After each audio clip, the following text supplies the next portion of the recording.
C'est une image qui a fait le tour du monde. J'avais vu ça à la télé, mais Des rongeurs sortis de leur souterrain, entraînant la fermeture d'une dizaine de parcs et de jardins. Un de nos membres, en passant devant le jardin de la Tour Saint-Jacques, a constaté qu'il y avait des rats, pas mal de rats. Donc il s'est approché, il a regardé un peu plus près et il en a compté à peu près 200. Et là, ça a été comme une traînée de poudre.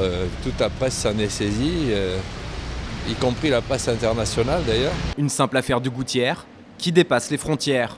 Poussés à faire surface à cause des eaux polluées, les rats sont attirés par ces déchets qui jalonnent les parcs parisiens.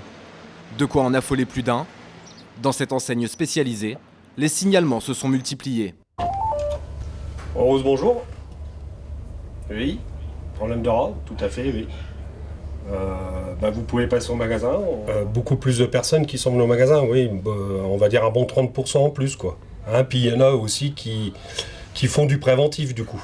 Parce qu'ils se disent comme ça, là au moins, s'il y a des rats qui rentrent, il y aura du poison ou autre, ou des pièges pour les accueillir. Mais ces rongeurs ont aussi leurs défenseurs. Cette psychanalyste milite pour leur bien-être et celui de tous. Car les rats ont aussi une utilité à ne pas sous-estimer.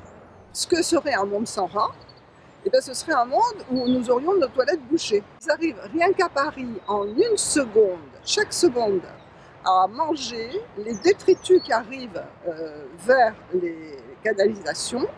Ils en mangent 9 kilos par seconde. Indispensable dans les égouts, indésirable dans les parcs, la solution pourrait être la contraception, pour une meilleure cohabitation et que chacun reste dans son jardin.